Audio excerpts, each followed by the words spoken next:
சரி, அடுத்த கேள்வி யார் கேட்குறீங்க? எனக்கு ஒரு கொஷின் இருக்குமா. இப்போ நம்மளோட கிறிஸ்டியன் சமுதாயத்துக்குள்ள ஒவ்வொருத்தரும் ஒரு ஒரு சர்ச்சுக்கு போகிறாங்க. ஒரு வாலிபர் பிள்ளைங்கள்லாம் வந்து இப்போ சப்போஸ் வேறு வேறு சர்ச்சுக்கு போகிறவங்க ஒரே இடத்துல மீட் அப் பண்ணுறாங்கன்னு வச்சுக்கோங்களேன். ஒவ்வொருத்தரோட வியூ பாயிண்ட்டும் டிஃப்ரெண்ட்டாக இருக்குது, ஒவ்வொருத்தரோட பெர்ஸ்பெக்டிவும் டிஃப்ரெண்ட்டாக இருக்குது.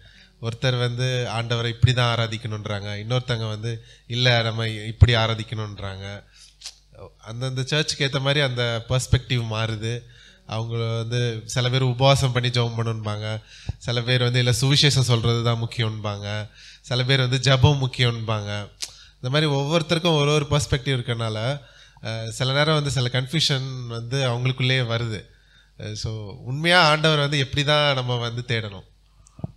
சரி, நல்ல ஒரு கொஸ்டின் தான். நம்ம போனதுலேயே பெர்ஸ்பெக்டிவ் அப்படின்னு நல்லா அருமையாக பார்த்தோம். பட் அதை நம்ம வீடியோ எடுக்கலை. அது நிறைய பேருக்கு நம்ம யூத்துக்கு பிரயோஜனமாக இருந்தது. ஒவ்வொருத்தருக்கும் ஒரு கண்ணோட்டம் உண்டு. இன்னொன்று, வழிபடுகிற முறை வித்தியாசமாக இருக்கலாம். வழிபடுறது நம்ம ஆண்டவரை மட்டும்தான். நம்ம வந்து வர்ஷிப் பண்ணுறது, ஆராதிக்கிறது கர்த்தரை மட்டும்தான். ஒவ்வொருத்தருக்கும் ஒவ்வொரு விதமான ஒரு செரிமனி இருக்கலாம். பட் இது தவறு, இது கரெக்டுன்னு சொல்கிறதுக்கு இல்லை. எல்லாற்றிலும் தேவனுடைய திட்டம் இருந்துச்சுன்னா போதும். இப்போது நம்ம ஊரில் சொல்லுவாங்களே, ஆடுற மாட்ட பாடுற மாட்ட, அந்த மாதிரி தான் ஆண்டவரும். அப்போது இந்த விவாதம் வரும்ல, சில பேர் நகை போடுறாங்க, சில பேர் நகை போடல. இதெல்லாம் ஏன்னா ஆண்டவர் அப்படி ஆடுகளை நடத்துகிறாராம். யாருக்கு அந்த நகை மேலே, பொருள் மேலே, பொண்ணு மேலே, நகை மேலே அந்த ஆசை இருக்குமோ அவங்கள ஆண்டவர் சில நேரம் வந்து விஷனில் வந்து நீ நகை எடுத்துருன்னு சொல்லுவார். ஆமென். ஏன்னா அவங்க எண்ணெல்லாம் எங்கே இருக்குது? நகையில்.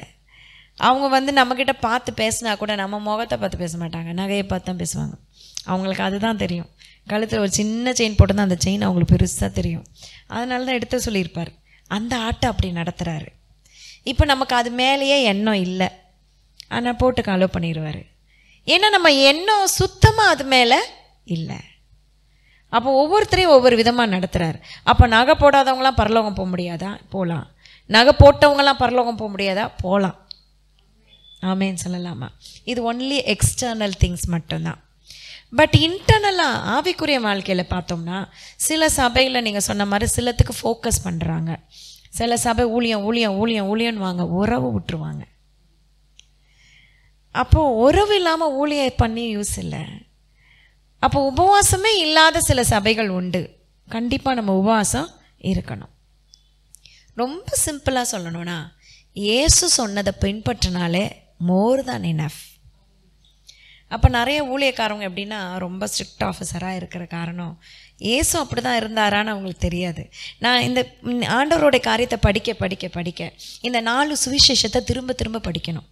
அந்த திரும்ப திரும்ப அதை படிக்க படிக்க இயேசு பேசுனது, இயேசு பழகுனது, இயேசு நடந்தது, இயேசு சொன்ன வார்த்தைகள்லாம் பார்க்கும்போது யதார்த்தமாக ஒரு சாதாரண ஒரு மனுஷனா, ஒரு பெருசாக அலட்டிக்கிட்டு நான் ஒரு பரிசுத்த பூனைன்னு காமிச்சிக்கிட்டு இல்லை அவர். அதெல்லாம் கற்றுக்கிட்டு தான் நானும் ரொம்ப யதார்த்தமாக மாறிட்டேன். ரொம்ப எல்லாரோட பிள்ளைங்களோட பிள்ளைங்க, நான் யூத்தோட யூத் ஆயிடுவேன். ஜெஸ்ஸியாக தான் சொல்லுவேன், பிள்ளைங்களோட பிள்ளைங்களாயிருவேன், பெரியவங்கள்ட்ட பெரியவங்கள. ஏன்னா அந்த கேரக்டர், அந்த குவாலிட்டி இயேசு கிறிஸ்துக்கிட்ட இருந்துச்சு. ஸோ அந்த மாதிரி நம்ம இருக்கணும்.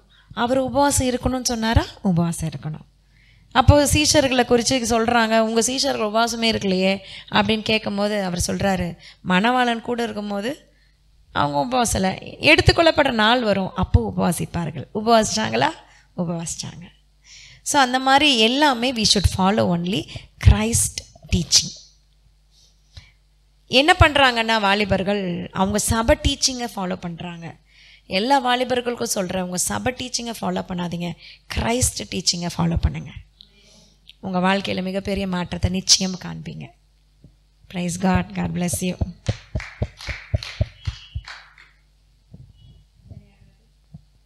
இப்போ என்னென்னாமா, இப்போ வந்து நம்ம ஒரு பாவத்தில் இருக்கும்போது அது நமக்கு ஹாப்பியாக இருக்கும்ல, அப்போ நம்ம ஃப்ரெண்ட்ஸ் கிட்ட ஷேர் பண்ணுவோம்ல, இப்படிலாம் இருந்துச்சு, நல்லா இருந்துச்சு அப்படின்னு.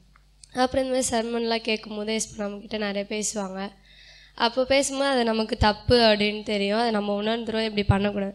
அப்போ வந்து நம்ம அதை அவங்க அந்த பாவத்தில் பண்ணுவாங்கள்ல, அப்போ நம்ம போய் ஷேர் பண்ணும்போது அவங்க நினைப்பாங்களே இவளே இப்படி தானே அந்த இப்போ சொல்கிறா, அப்போ நம்ம எப்படி நடந்தால் அவங்க எப்படி கேட்பாங்க ஏஸ்பா நம்மக்கிட்ட பேசுகிறது அப்படின்னு. கரெக்டு. அது எப்படின்னா அவங்க வந்து நம்மளோட கடந்த கால வாழ்க்கையை தெரிஞ்சிருக்காங்கல்ல. ஸோ அவங்க வந்து ஆரம்பத்தில் நம்மளை வந்து லீஸ்ட்டாக தான் நினைப்பாங்க. ஆனால் நம்ம ஷேர் பண்ணுற விதம் எப்படின்னா, நானும் இப்படி தான் இருந்தேன் ஆனால் இப்படி மாறிட்டேன், அதனால் உனக்கும் நான் சொல்கிறேன் அப்படின்னு சொல்கிறது அது கரெக்டாக இருக்கும். இன்னொன்று, we should also be strong. சில பேர் மாறிட்டு திருப்பி பின்னாடி இப்படி வாழ்க்கை இல்லாமல் சீராக போயிட்டு இருந்தா நம்ம ஈஸியாக ஷேர் பண்ண முடியும். எப்படி ஒரு விஷயத்தை, அல்பமான ஒரு விஷயத்தெல்லாம் ஷேர் பண்ணுறோம், இங்கே பானிபூரி கிடைக்குதுன்னு ஷேர் பண்ணுறோம்ல, அந்த மாதிரி இங்கே ட்ரெஸ்ஸு கிடைக்குது, துப்பட்டா கிடைக்குதுன்னு ஷேர் பண்ணுறோம்ல, அந்த மாதிரி இயேசு கிறிஸ்துவை ஷேர் பண்ணலைன்னா நம்ம வாழ்க்கையே வேஸ்ட்டு. நிறைய வாலிபர்களை தான் நினைக்கிறாங்க, இயேசுவை ஷேர் பண்ண அவமானமாக நினைக்கிறாங்க, அது ஒரு கேவலமாக நினைக்கிறாங்க. ஆனால் அதுதாங்க ப்ரெஸ்டீஜு. இயேசுவை ஷேர் பண்ணுறதா மகிமை. அதில் மேன்மை பாராட்டுங்க, அதில் பெருமை பாராட்டுங்க. அதுதான் வாலிபத்தினோட பெரிய சீக்ரெட்டே. ஆமென். நம்ம ஆண்டவரை ஷேர் பண்ண ஆரம்பிச்சிட்டோம், நமக்குள்ளே இருக்க சந்தோஷம் மகிமையாக இருக்கும். அன்னைக்கு கூட ரேஷாவை ஷேர் பண்ணா, நான் ஒரு காரியத்தை விட்டுட்டேன், எனக்குள்ள சந்தோஷத்துக்கு அளவே இல்லை. ஆமீன். அது உண்மை தானே. நம்ம ஆண்டவர் வேணான்னு சொல்கிறத நம்ம விட்டுட்டோம்னா அந்த சந்தோஷத்துக்கு அளவே இருக்காது. நம்ம அது ஆண்டவர் கொடுக்குற சந்தோஷம். ஆமேன். ஸோ அதை ருசி பார்க்குறவங்களுக்கு தான் அது தெரியும். எப்படி சிரிச்சுக்கிட்டே இருக்கீங்கன்னு கேட்பாங்க நிறைய பேர். உள்ளே இருக்குது சிரிக்கிறோம், உள்ளே பொங்கி பொங்கி வருது சிரிக்கிறோம். ஆமேன். மறைக்க மாட்டிங்களான்னா மறைக்க தெரியாது, சிரிக்கிறது தான் நல்லா வரும். ஆமேன். சரி, வேறு யாரா கேட்குறீங்களா? இது வந்து எனக்கு கேள்வி இல்லை, பட் மற்றவங்களுக்கு இருக்கிற ஒரு கொஷின். மாடஸ்டி பற்றி சொல்ல முடியுமா? அதாவது சர்ச்சுக்கு லைக் போடுற அவுட்ஃபிட்ஸ் எல்லாம் மாடஸ்ட்டாக இருக்கிறது. சில பேர் வந்து ஜீன்ஸ் போடக்கூடாது அப்படின்னு சொல்லிட்டு இருப்பாங்க, சில பேர் வந்து அதை அக்செப்ட் பண்ணுவாங்க. ஸோ அதை பற்றி உங்களோட இது. நல்லா மாட்டி விடணும்னு ஒண்டி பண்ணிட்டீங்க. சரி, மாடஸ்டாக ட்ரெஸ் பண்ணுறது கண்டிப்பாக அவசியம். ஆமேன். அதுவும் சர்ச் அட்டையர் கண்டிப்பாக அவசியம். ரொம்ப simple. Be a Roman while you are in the Rome அப்படின்னு ஒரு பழமொழி இருக்குல்ல. அப்போ நம்ம ஊருக்கு ஏற்றாப்புல ட்ரெஸ் பண்ணுறது நல்லது. இப்போ ஃபாரின் போனால் வேறு, அப்போ அங்கே போயிட்டு நான் இதே மாதிரி ட்ரெஸ் பண்ணணும்னா அவசியம் இல்லை. அந்த சொசைட்டிக்கு ஏற்றாப்புல இருக்கலாம், ஆனாலும் மாடஸ்ட்டாக இருக்கணும். என்றைக்குமே எங்கே போனாலுமே நல்லா நீங்கள் வந்து வெஸ்டர்ன் வேராக இருக்கலாம், இல்லை எத்தனிக் வேராக இருக்கலாம், எப்படினாலும் மாடஸ்ட்டாக பண்ண முடியும், அதை மாடஸ்ட்டாக மாற்றிக்க முடியும். யாருக்கும் ஆக்வர்டாக ட்ரெஸ் இருக்கக்கூடாது. அவங்க பார்த்து முகம் சுழிச்சாங்கன்னா அது மாடஸ்டி கிடையாது. அவ்வளோதான், சிம்பிள். ஈவன் சாரியே முகம் சுழிக்கிற மாதிரி கட்ட முடியும். ஆமாவா? ஸோ நம்ம நினைக்கிறோம் நம்ம ட்ரெஸ்ஸு தான் பெருசு. இல்லை, அது மாதிரி ஒரு மோசமாக கட்டலாம்.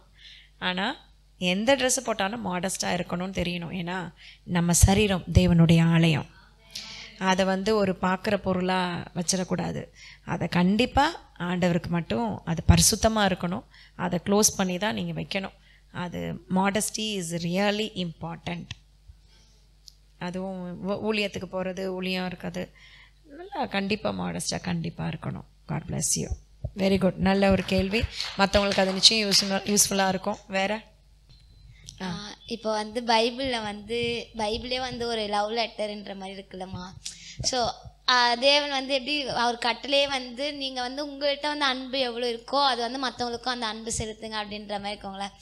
ஸோ அன்பு வந்து பைபிள்லேயே வந்து செலுத்தணும் அப்படின்னு இருக்கு. ஸோ அப்புறம் ஏமா லவ் பண்ண தப்புன்றாங்க? அன்பு வந்து நிறைய விதமான அன்பு இருக்குல்ல. அன்புன்னா நம்ம எடுத்துக்கிட்டோம்னா தாய் பிள்ளையோட அன்பு, சகோதர சகோதரிகளோட அன்பு, ஃப்ரெண்ட்ஷிப் லவ், கணவன் மனைவி அன்பு. இந்த அன்பெல்லாம் உறவின் அடிப்படையில் வருகிற அன்பு. சம்திங் ரிலேஷன், ஏதோ ஒரு ரிலேஷன். ஆனால் லவ் பண்ணுறதுன்றது எல்லாரையுமே லவ் பண்ண சொல்லியிருக்கு பைபிளில்.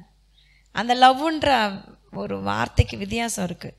எல்லாரையுமே நேசிக்கணுன்ற அன்பு வேற, தவறான கண்ணோட்டத்தோட ஒருத்தரோட தனியாக கள்ள காதல் வச்சுக்கிறது வேற.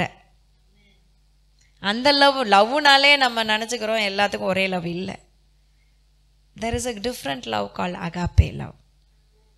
அது கிறிஸ்துவின் அன்பு. உலகத்திலே சிறந்த அன்பு சிலுவையின் அன்பு. தாய் அன்பு கூட மாறிடும், ஆனால் இயேசு கிறிஸ்துவின் அன்பு ஒரு நாளும் மாறாது. நீங்கள் அந்த இயேசு கிறிஸ்துனுடைய அன்புக்குள்ளே வந்துட்டிங்கன்னா இந்த உலக பிரகாரமான அன்பு சீப்பாக தெரியும். இயேசு கிறிஸ்துவோட அன்புக்குள்ளே போகாதவங்களுக்கு தான் இந்த உலகப்பரமான அன்பு பெருசாக தெரியும். அதிலே தெரிஞ்சுக்கலாம் நீங்கள் எவ்வளோ ஆழம் வந்திருக்கீங்கன்னு. யார் மேலே அழைப்பு இருக்கோ கண்டிப்பாக மோப்பம் பிடிக்கிற பிசாசு, மோப்பம் பிடிக்கிற நாய் அவங்களுக்கு ஒரு ஆரோ விடுவான். அது காதல்ன்ற ஆரோ விடுவான், அதில் மாட்ட வைப்பான். ஃபுல்லாகவே க்ளோஸ் ஆயிரும், சாப்டர் க்ளோஸ்ன்னு ஆயிரும். அதனால தான் இந்த லவ் வேணான்னு சொல்கிறோம். ஆண்டவர் மேலே அன்பு காட்ட முடியாது, ஃபுல் ஃப்ளெஜ்டாக முடியவே முடியாது. You cannot compromise. இதுவும் வேணும் அதுவும் வேணும்னு சொல்ல முடியாது. 2 படகுல பயணம் பண்ண முடியாது. No man can serve 2 masters. 2 எஜமானுக்கு ஊழியம் செய்ய உன்னால் முடியாது. நீ ஒன்று ஆண்டவரை நேசிக்கிறேன்னா ஆண்டவரை நேசி, திருமணம் வரைக்கும் காத்துரு. திருமணத்துக்கு பிறகு உன் கணவனை நேசி, உன் மனைவியை நேசி. திருமணத்துக்கு முன்னாடியே நல்லா நேசிச்சுட்டு திருமணத்துக்கு அப்புறம் வெறுப்பாங்க. நியூஸ் இல்லை, வெறுப்பாங்க, வெறுத்து தள்ளுவாங்க. நாங்கள் ஆள் பூரா கேட்டுகிட்டே இருக்கணும் போல இருக்கும் வாய்ஸ்ன்னு சொன்னவங்க பேசவே பேசாத, நீ பேசினாலே நான் அவ்வளோதான் ஓடி போயிடுற ஆட்களாக இருப்பாங்க. மாறிடும். அப்போ ஆஃப்டர் மேரேஜ் கண்டிப்பாக லவ் பண்ணணும். லவ் தப்புன்னு பைபிளில் சொல்லலை. கல்யாணம் பண்ண பிறகு கண்டிப்பாக லவ் பண்ணணும். லவ் பண்ணலைன்னா தப்பு. ஆமேன். கல்யாணத்துக்கு அப்புறம் லவ் பண்ணலைன்னா தப்பு. ஆமாவா? என்ன ஜெசி விவின் அவங்க ஆஃப்டர் மேரேஜ் லவ் பண்ணணும். பிஃபோர் மேரேஜ் லவ் பண்ணால் தப்பு. எப்படி இது லவ் பண்ணலைன்னா தப்புன்றத தைரியமாக சொல்கிறோமோ அதே மாதிரி பிஃபோர் மேரேஜ் லவ் பண்ணால் தப்புன்றத தைரியமாக சொல்லணும். எத்தனை முறை சொன்னாலும் இது மட்டும் நிறைய பேர் கேட்டுறதே இல்லை. அதனால் கண்டிப்பாக சொல்லணும். பைபிளில் சொன்னப்பட்ட லவ் வேறு, தவறான லவ் வேறு. வேதத்தில் சொன்னபோது உன்னை நேசிக்கிறது போல் மற்றவனையும் நேசி. கால் உடஞ்சி போனவனை நேசி, பிச்சை எடுக்கிறவனை நேசி, அழுக்கு ட்ரெஸ் போட்டுட்டு வரவனை நேசி. நம்ம சபையில் எல்லாரும் வராங்கல்ல, மாற்றி மாற்றி உட்கார வைக்கிறோமா? படித்தவங்கள ஒரு சீட்லேயும் படிக்காதவங்கள ஒரு சீட்டில் வைக்கிறோமா? நல்ல ட்ரெஸ் பண்ணுறவங்கள ஒரு இடத்துலையும் மோசம் ட்ரெஸ்ஸு ஒழுங்காக போடாமல் வரவங்கள ஒரு இடத்துல வைக்கிறோமா? எல்லாருக்கும் ஒரே ட்ரீட்மெண்ட். அதுதான் தேவனுடைய அன்பு, அதுதான் அகாப்பேன் அன்பு. ரோமர் 5:5 அந்த அன்பு நமக்குள்ளே ஊற்றப்பட்டிருக்கு, நமக்குள்ளே இருக்குது. ஸோ இந்த அன்பு வேற, ஆண்டவர் சொன்ன அன்பு வேற. அது சகோதர சிநேகம். இருக்கிற எல்லாரையும் நேசிக்கணும், சமமாக நேசிக்கணும். சபைக்குள்ளே இருக்கிறவங்க சகோதர சகோதரிகள் நேசிக்கணும். ஆமேன். எனக்கு ஒரு டவுட்மா, இப்போது வாலிபர்கள்லாம் வந்துட்டு நிறைய இப்போ படிக்கிறதுக்காக வெளியே போகிறாங்க, ஒர்க்காக வெளியே போகிறாங்க. ஸோ அவங்க இருக்கிற இடத்த விட்டுட்டு, ஃபேமிலி இருக்கிறத விட்டு வெளியே போகும்போது அங்கே வந்து ஒரு ஃபெலோஷிப், ஒரு சர்ச், சண்டே ஆனால் சர்ச்சுக்கு போகணுன்ற எண்ணம் வர சொல்ல, எப்படி நம்ம வந்து இதுதான் சரியான சபை, இதுதான் வந்து கள்ள போதகம் இல்லாமல் இதுதான் நல்ல போதகம் அப்படின்றத நம்ம எப்படி ஐடென்டிஃபை பண்ணுறது? நல்ல கரெக்டான கொஸ்டின். நமக்கு வந்து கரெக்டான ஒரு உபதேசம் நமக்கு வேணும் அப்படின்னா நமக்கு பைபிள் தெரிஞ்சிருக்கணும். பிரச்சனையே வாலிபர்கள் மட்டும் இல்லை, பெரியவங்களுக்கு இருக்க பிரச்சனைனா பைபிள் ஒழுங்காகவே தெரியாது, பைபிளை படிக்க மாட்டாங்க. பேருக்கு கிறிஸ்தவங்க, வேதம் ஒழுங்காக தெரியாததுனால இது நல்ல போதனையா கள்ள போதனையா டிஃப்ரென்ஸ் தெரியாது. அபிஷேகம் பெற்றுக்காமல் இருக்கிறதுனால இது பகுத்தறிகிற ஆவி இருக்காது, ஈஸியாக போய் ஏமாந்துருவாங்க. வெளியில் பார்த்து அதோட புகையும் லைட்டும் மேலே மற்ற காரியத்தை பார்த்து மியூசிக் அது இதுன்னு பார்த்து போயிடக்கூடாது. வசனத்தின்படி இருக்குதான்னு பார்த்துட்டு போகணும். இன்னொன்று, ஆவியானோட உதவி கேட்கணும். ஆண்டவரே எனக்கு எந்த சபைக்கு நான் போகணும் கேட்கணும், ஆண்டவர் காட்டுவார். புதுசாக ரசிக்கப்பட்டவங்க ஒருத்தவங்க வழிநடத்த யாருமே இல்லை, அவங்களே பைபிள் படித்து ஏசப்பா ஏற்றுக்கிட்டாங்க. சர்ச்சுக்கு போனோம், எங்கே போகணுன்னு தெரில. அப்படின்னா ஜெபிக்கிறாங்க, ஆண்டவரே நான் எங்கே போகணுன்னு தெரில, சர்ச்சு காட்டுங்க. ஆண்டவர் அப்படியே காட்டுறான் விஷன். பரிசுத்த அலங்காரத்துடனே கர்த்தரை தொழுது கொள்ளுங்கள்.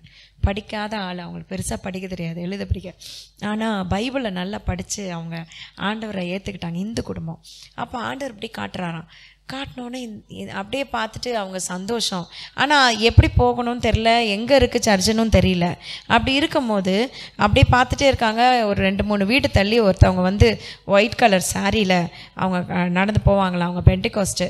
அவங்க நடந்து போகிறத பார்த்தோன்னே அவங்க கேட்டாங்களாம், நீங்கள் சர்ச்சுக்கா போகிறீங்க, நானும் உங்கள் கூட வரட்டுமா அப்படின்னு கேட்டாங்களாம். கேட்டோன்னே இவங்க சொன்னாங்களாம், வாங்க என் கூட அப்படின்ட்டு ஒரு நாள் கூப்பிட்டு போனாங்களாம். கூட்டு போய் உள்ளே என்ட்ரி ஆகிறதுக்குள்ளே கேட்டுக்குள்ளே ஓப்பன் பண்ணால் ஆண்டவர் சொன்ன அப்படியே பரிசுத்த அலங்காரத்துடனே கர்த்தரை தொழுது கொள்ளுங்கள். ஆண்டவர் எப்படி காட்டினாரோ அந்த விஷன் அப்படியே இருந்துச்சான். கரங்களை தட்டி ஆண்டவரை மகிமைப்படுத்தலாமா? நம்ம சபை இங்கே கட்டும் போதும் அப்படி தான் ஆண்டவர் எல்லாத்தையுமே காமிச்சார். இந்த கலரு, இந்த பில்லரு, இங்கே எழுத வேண்டிய லெட்டர்ஸு. ஸோ இன்றைக்கும் யார் வந்தாலும் ஆச்சரியப்பட்டு எப்படி இப்படி கட்டி, யாருக்கு இந்த ஐடியா வந்துச்சுலாம் கேட்பாங்க. அப்போது வந்து எல்லோரும் என்ன சொல்லுவாங்க, ஆனால் எனக்கு தெரியும் முழுக்க முழுக்க ஆர்கிடெக்ட் அவர் தான்.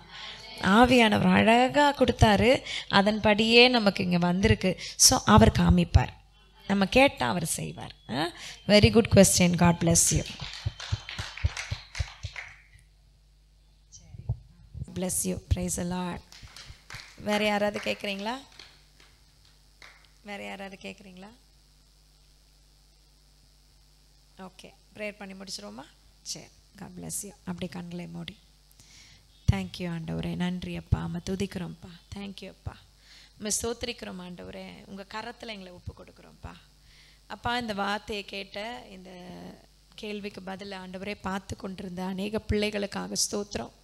இந்த வாலிப நாட்களில் பல கேள்விகள் அவங்க இருதயத்தில் வரும். எல்லா கேள்விகளுக்கும் பதில் வார்த்தையில் உண்டுன்னு சொல்லி நாங்கள் விசுவாசிக்கிறோம். ஆவியானவர் உடனிருந்து அவங்கள வழி நடத்துங்க, ஒவ்வொருவரையும் வழி நடத்துங்க. இன்னும் கேட்கப்படாத பல கேள்விகள் இருக்கலாம். அந்த கேள்விகளுக்கெல்லாம் கர்த்தர் நீங்கள் பதில் கொடுத்து வாலிப பிள்ளைகளை வாலிப பிரயாத்தில் சிருஷ்டிகரை நினைன்னு சொன்னீங்களே, உம்மை நினைக்கும்படியாய், இந்த உலகத்தை அல்ல, உலகத்தில் உள்ள மனிதர்களை அல்ல, உம்மை நினைக்கும்படியாய் ஆவியானவர் அனுக்கிரகம் செய்யுங்கப்பா. இவங்க ஆவிக்குரிய வாழ்க்கையில் முன்னேறி செல்ல உதவி செய்யுங்க.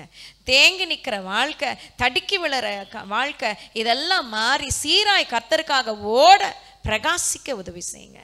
பரிசுத்த ஆவியானவர் உடனிருந்து நடத்துங்க. தடைகள் விலகட்டும். இயேசு கிறிஸ்துவின் நாமத்தில் ஜெபிக்கிறோம், ஜெயம் எடுக்கிறோம் நல்ல பிதாவே. ஆமென்.